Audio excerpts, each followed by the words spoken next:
Hey salut, c'est Caro et vous êtes sur la chaîne Toi-même tu crées. Alors c'est ma première vidéo de 2025, donc vous n'allez pas y échapper. Évidemment que je vais vous présenter mes meilleurs vœux pour cette année 2025.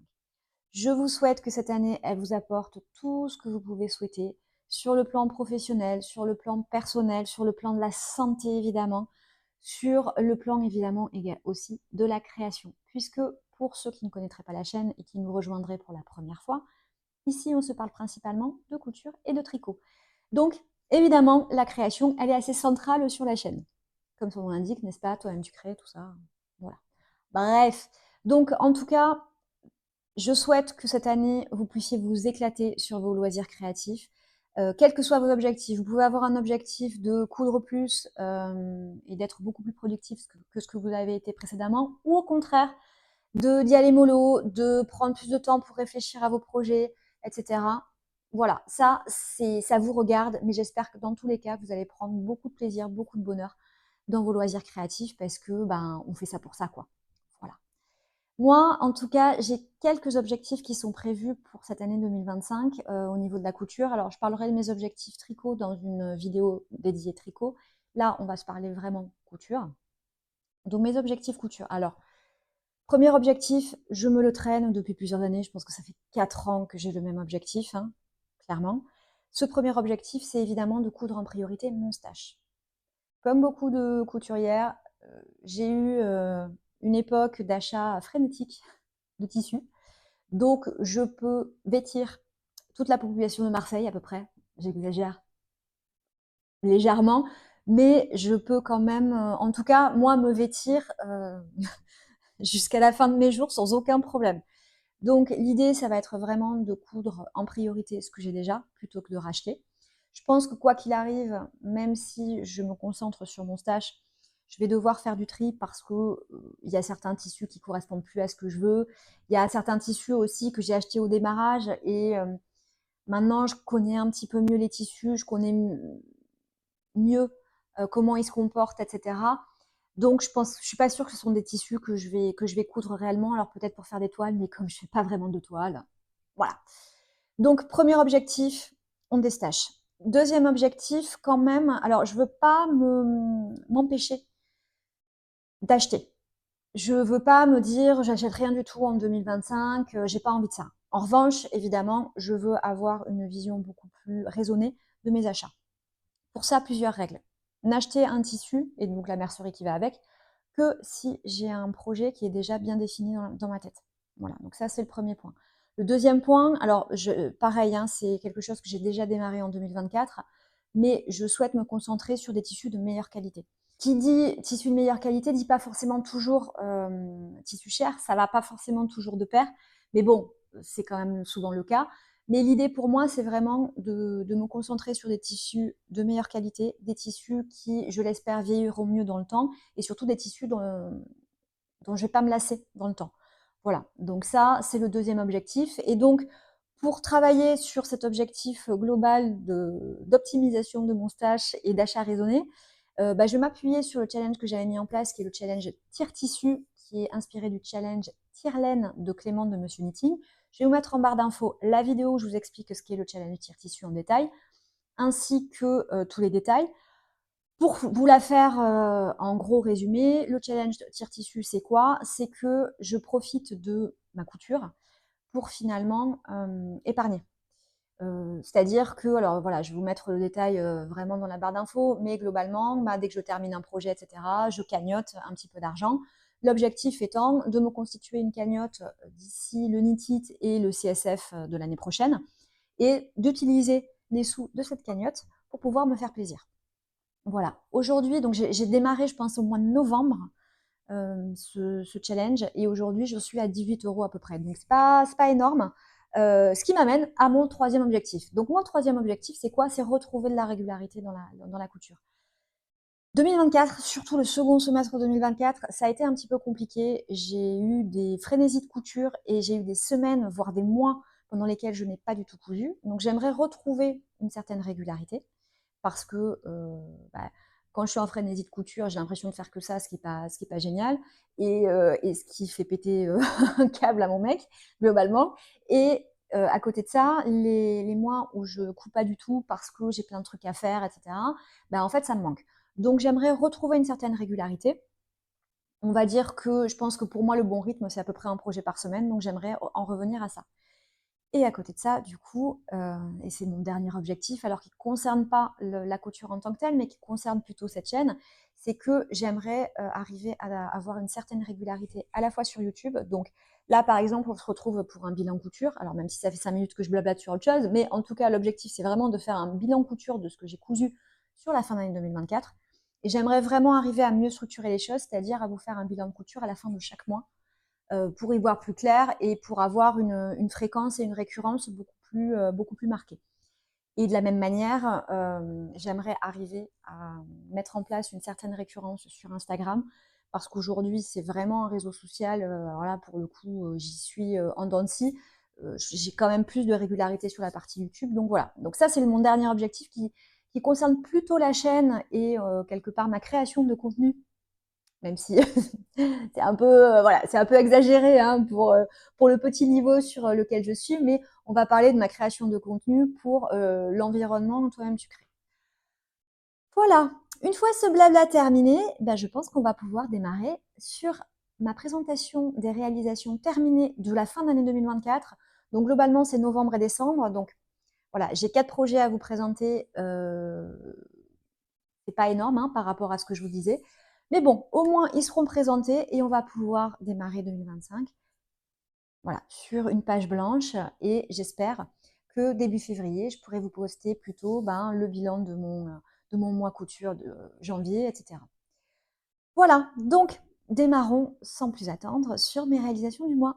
Première réalisation du mois, alors je les prends telles qu'elles viennent. Voilà. Alors, première réalisation du mois, la voici. La voici. Hop, alors comme d'habitude, je vous fais les explications et derrière, je vous mettrai une petite vidéo portée de chacun des projets pour que vous les voyez mieux et en détail et en mouvement.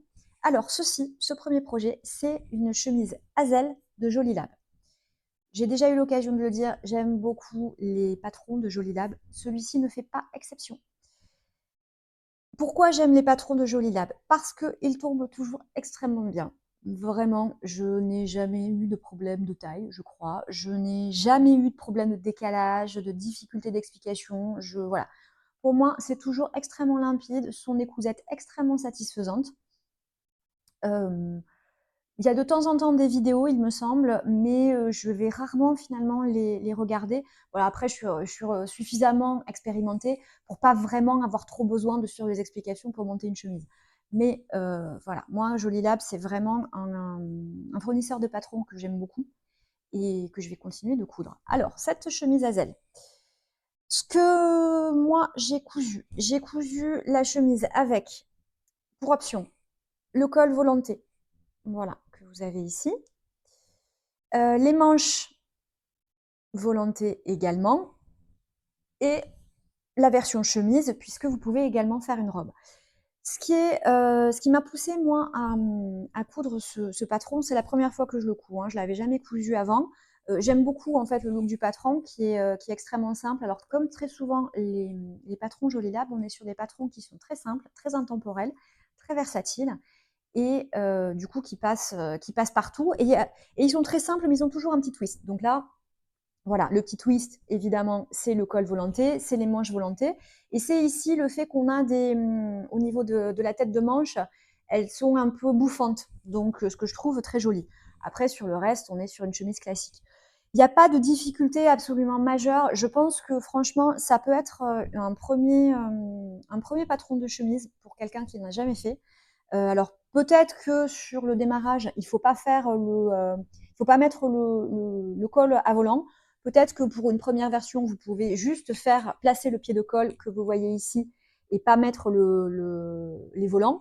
Mais je trouve que c'est un premier pas dans l'univers de la chemise puisque on vous apprend à faire les pattes de boutonnage. Il n'y a pas de difficulté au niveau des manches puisqu'il n'y a pas de fente indéchirable ou ce genre de choses. Donc c'est juste un élastique. Donc je trouve que c'est un bon patron pour démarrer. je trouve, et c'est un patron qui fait évidemment beaucoup d'effet. Alors, ce patron, comment est-ce qu'il se détaille? Vous avez le devant avec la patte de boutonnage, hein. Alors la patte de boutonnage qui est vraiment comprise dans la découpe du devant, donc c'est juste vous repliez finalement votre tissu pour faire les pattes de boutonnage ici. Au niveau du dos, je vais enlever, si ça veut bien, je vais enlever le cintre. Au niveau du dos, vous avez une finition extrêmement propre puisque vous avez, alors si vous regardez l'extérieur, vous avez un empiècement au niveau du dos avec un petit pli ici pour donner plus d'aisance sur le dos. Et la finition intérieure, elle est absolument nickel puisque en fait, vous avez deux empiècements de dos, oui, pardon. Et vous venez prendre votre empiècement du bas du dos en sandwich entre les deux empiècements hauts. Et du coup, vous n'avez pas de couture à l'intérieur. Donc, c'est extrêmement propre. Donc, c'est un montage de chemise extrêmement classique. Jusque-là, méthode du burrito pour l'empiècement de dos, pliage pour les pattes de boutonnage, c'est très très simple. Au niveau des manches, donc, les manches sont froncées pour faire ce petit effet bouffant. À la fin, au niveau des manches, donc moi, ce que j'ai fait, j'ai un petit peu modifié le patron au niveau des manches. Je les ai raccourcis de 2 cm parce qu'elles étaient trop longues pour moi. Alors après, moi, je fais 1,60 m et je ne l'ai pas précisé, j'ai cousu ce patron dans une taille 36. Je fais un 36 du commerce, il tombe très bien, il n'y a pas de sujet. Donc, j'ai raccourci les manches de 2 cm. J'ai fait, hop, un petit tourlet au niveau des manches et puis j'ai placé un petit élastique tout fin pour faire cet effet volonté. Voilà. Et donc, en fait, le dernier point, et qui est probablement le plus technique, c'est évidemment la pose du col et du pied de col. Donc, en fait, ce que vous faites, c'est que vous prenez en sandwich le volant du col dans votre pied de col, et après, vous venez placer votre pied de col sur le corps de la chemise. Voilà, c'est tout simple. Mais ça fait beaucoup d'effets, moi j'aime beaucoup. Sur ce que j'ai utilisé comme matériel, ce tissu, c'est un tissu de moustache, hein, donc c'est bien, on a bien respecté ses objectifs, hein, n'est-ce pas? Donc c'est un tissu de moustache puisque c'est une flanelle que j'avais achetée, je pense, chez Benitex il y a très longtemps. Alors moi j'adore les carreaux, j'adore le tartan, et alors le tartan comme ça, bleu foncé et vert forêt, enfin et vert, je trouve ça magnifique. Pour les boutons, j'ai pris également ce que j'avais dans mon stage. Alors vous n'allez pas voir peut-être grand chose, je suis désolée, mais la luminosité elle est pas top aujourd'hui, c'est pas très très beau. Mais voilà, ce sont des boutons Atelier Brunette coloris Forest. Voilà, je trouvais qu'ils allaient parfaitement bien avec le reste de la chemise. Et voilà. Concrètement, est-ce que je referai ce patron? Oui. C'est une certitude, et j'ai déjà en tête la prochaine version que je vais faire. Donc c'est évidemment un patron que je vais faire. Alors, vous avez d'autres options possibles sur ce patron. Vous avez plusieurs options de col, donc vous pouvez juste faire la finition pied de col, sans plus. Vous pouvez également faire un col Claudine, et au niveau des manches, vous pouvez faire les manches comme ceci ou des manches plus moquées. Voilà. Et après, vous pouvez faire une longueur robe. Donc, il y a plusieurs options. Moi, je pense qu'effectivement, je vais rester sur la chemise. Mais j'ai déjà en tête le prochain patron que je ferai en équivalent de ça. Donc, franchement, je vous conseille à 1000% ce patron de Jolie Lab. Il est vraiment génial, quoi. Voilà, je vous montre les vidéos et les photos portées.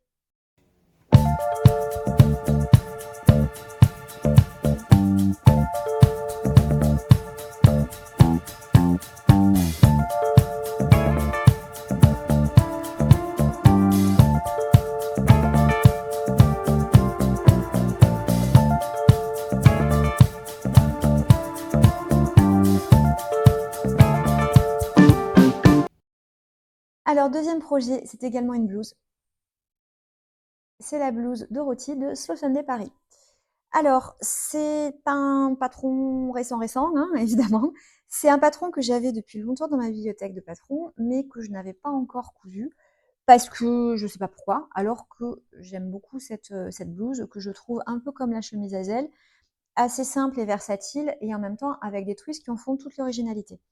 L'originalité de ce patron, c'est quoi? C'est principalement le col. Donc en fait, vous le voyez, hein, c'est un col qui est tout droit et que vous venez plaquer au fer pour le transformer en col V. Donc ça, je trouve que c'est cette encolure assez dégagée en V, je trouve que c'est très très féminin.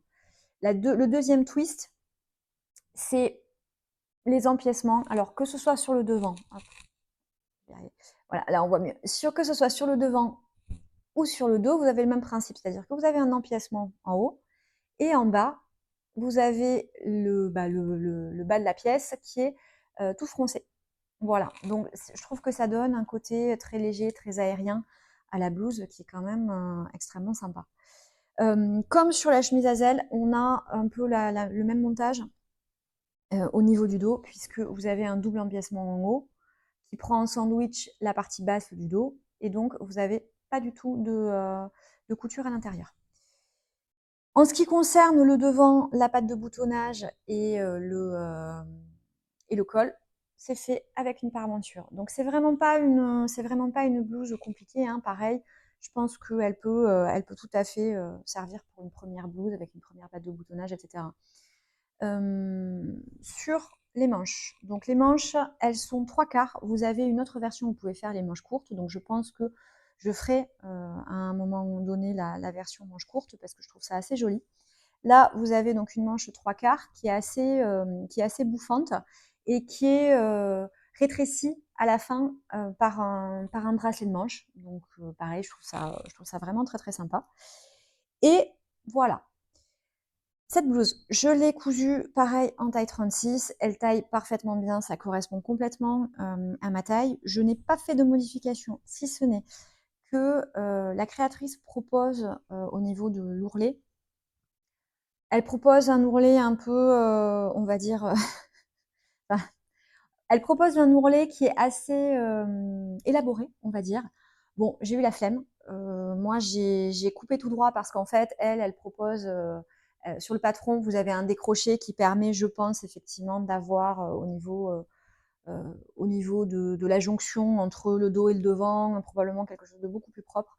Bon, moi, franchement, j'ai eu la flemme, j'ai tiré tout droit, j'ai fait un ourlet, un double rentrée classique. Hein. Voilà, je ne me suis pas embêtée plus que ça. Donc, c'est la seule modification que j'ai faite. Pour le reste, tout tombe absolument nickel. Donc, c'est clairement une blouse que je vais refaire. Alors là, bon, il faudrait que je la teste en manches longues, en allongeant un petit peu les manches. Voilà, mais je pense que c'est plutôt quand même une blouse que je vais faire au printemps en manche 3/4 ou après en manche courte. Voilà. Concernant le tissu de moustache.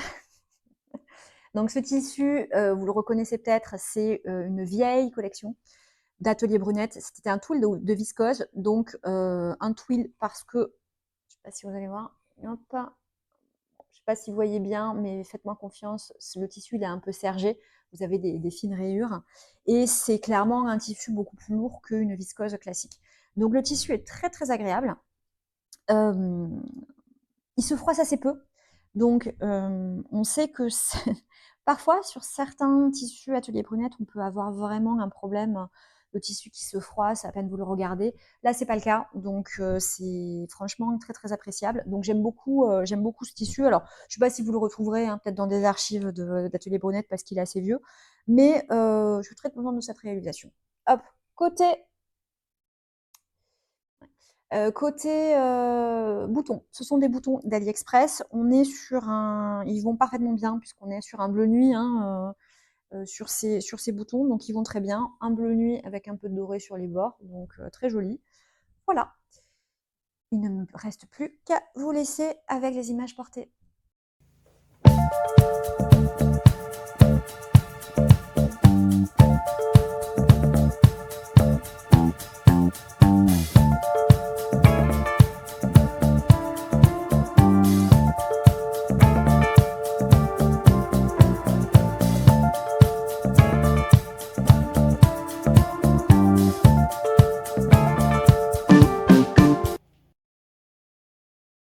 Troisième projet.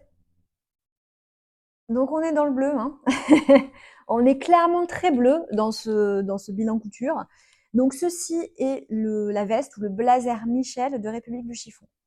Alors cette veste, je l'ai cousue un grand nombre de fois. Je pense que c'est mon premier blazer, ma première veste doublée. Vous avez un pas à pas sur le site de République du Chiffon qui est très bien fait. Alors évidemment, j'aurais préféré une vidéo, mais le pas à pas en photo, il est vraiment super bien foutu. Donc moi, j'ai pas de difficulté. Alors même si ça m'empêche pas de me planter sur certains trucs, hein. Mais globalement, je trouve que c'est très bien. Et donc c'est vraiment une veste que je conseille pour quelqu'un qui n'a jamais fait de veste doublée. Je trouve que vraiment, c'est super bien fichu. Le principe de ce blazer Michel, en gros, donc c'est un blazer assez droit, hein, assez oversize entre guillemets. Les points techniques, donc vous avez le col châle, vous avez les poches plaquées, et c'est une veste donc qui est entièrement doublée. Voilà. Donc au niveau du montage, on est sur quelque chose qui est assez classique, hein, c'est-à-dire que vous montez la veste extérieure, vous montez la doublure intérieure et vous assemblez les deux en laissant une petite ouverture dans une manche.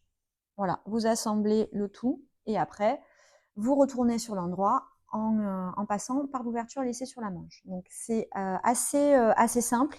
Pour les finitions qui sont quand même bien foutues, vous avez des enformes vraiment en bas de la veste. Vous avez des enformes.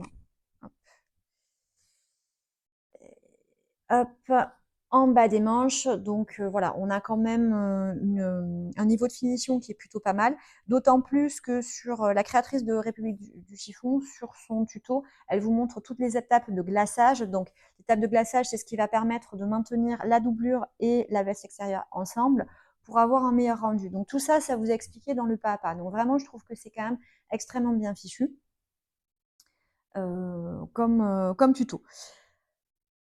C'est comme je le disais, c'est une veste, c'est pas la première fois que je la fais. Pour moi, le plus gros niveau de difficulté, et vous allez le voir là, c'est raté.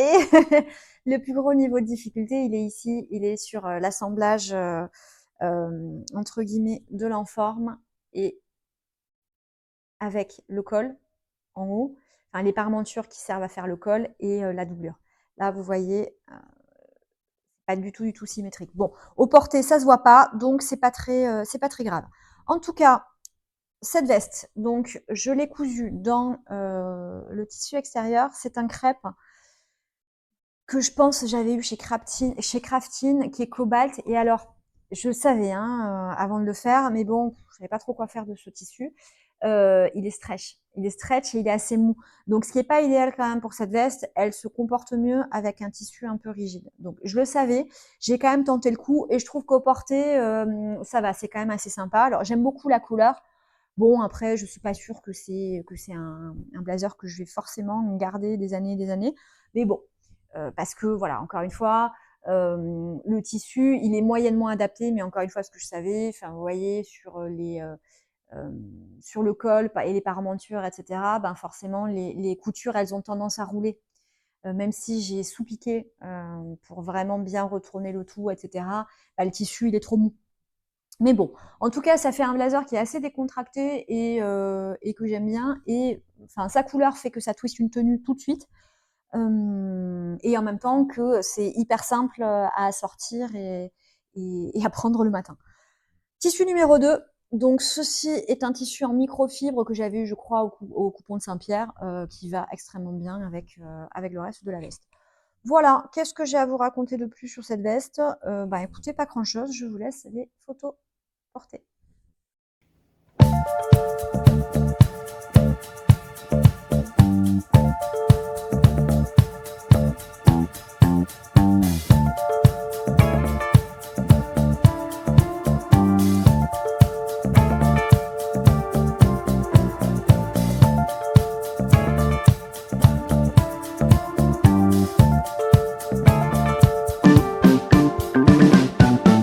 Et le dernier projet du jour, alors il est en 2 pièces, n'est-ce pas?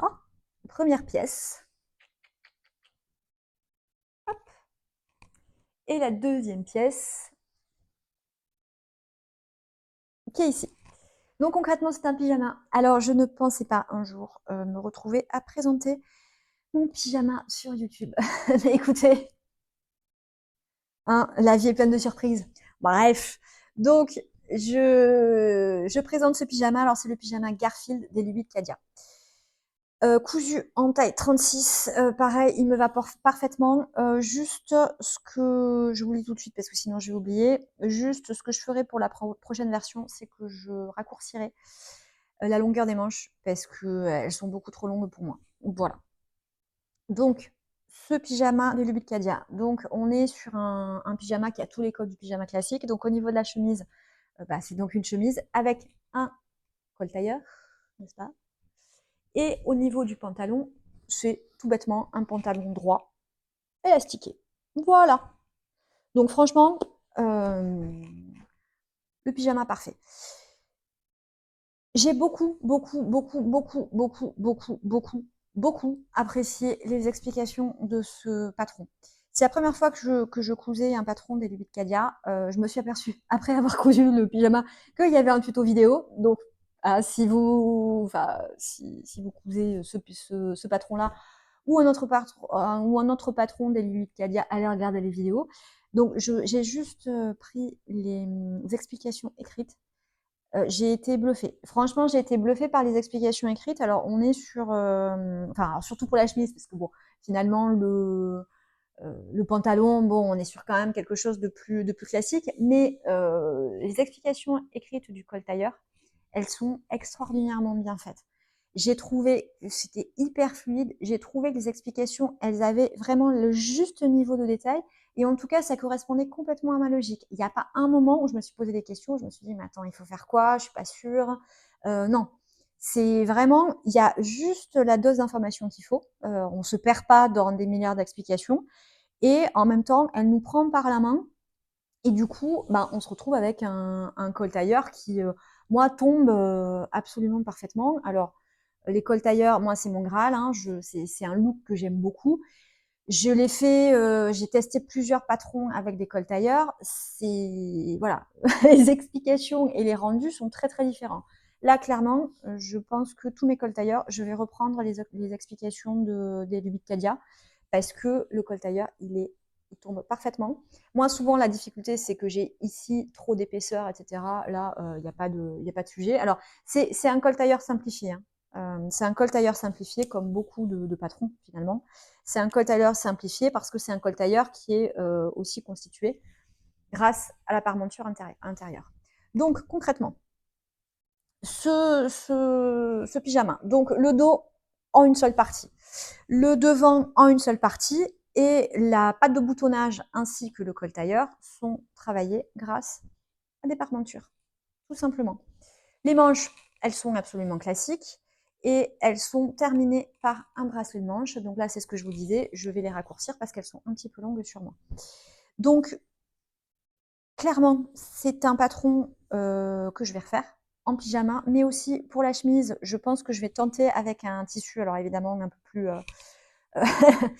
un peu plus jour, d'en faire une chemise pour la journée parce que les cols tailleurs, enfin moi je trouve que ça fonctionne très bien.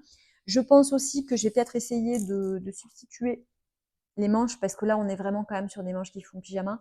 Donc je vais quand même voir si je peux pas substituer les manches d'un autre patron pour que ça fasse plus jour. Mais clairement c'est quelque chose que je vais refaire parce que je trouve que voilà, encore une fois les explications elles sont très nettes et je pense que j'ai jamais aussi bien réussi un col tailleur. Donc je suis absolument ravie. Voilà pour la chemise. Pour le pantalon. Alors le pantalon, entre guillemets, on est sur quelque chose de beaucoup plus bête. On est sur un pantalon élastiqué. Donc voilà, hein, il n'y a pas grand chose. Vous avez les deux devant, les deux derrière. Vous assemblez par la fourche et en haut, vous faites un rentré pour créer la coulisse et passer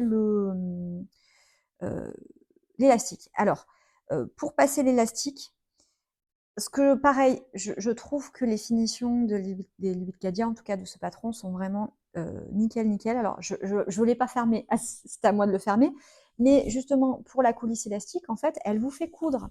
D'habitude, ce qu'on fait souvent, c'est que vous cousez la ceinture et en fait, vous laissez une petite ouverture sur le bas de la coulisse pour rentrer l'élastique. Là, ce qu'elle fait, et vous l'avez sur le patron, c'est que vous avez une coulisse directement sur la ceinture ici.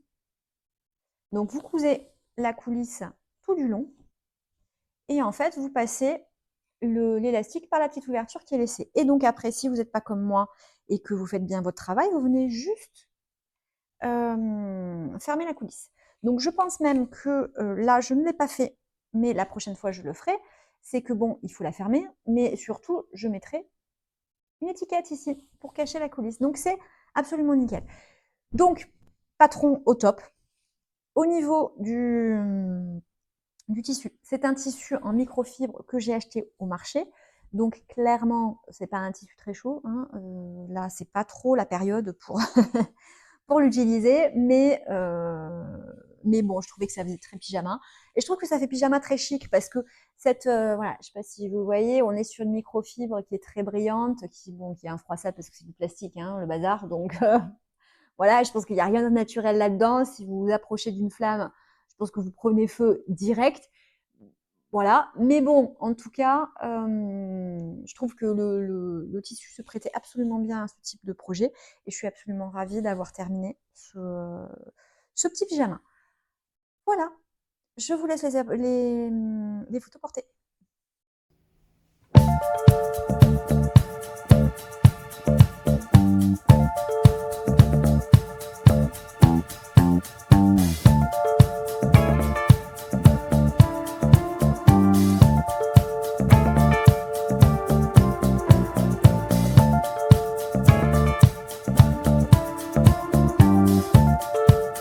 Ben ça y est, j'en ai terminé avec les projets de fin d'année 2024 que je voulais vous présenter. Il me reste plus qu'à vous laisser là, à vous souhaiter à nouveau une très bonne année 2025 et ben, on se retrouve bientôt. Ciao, ciao!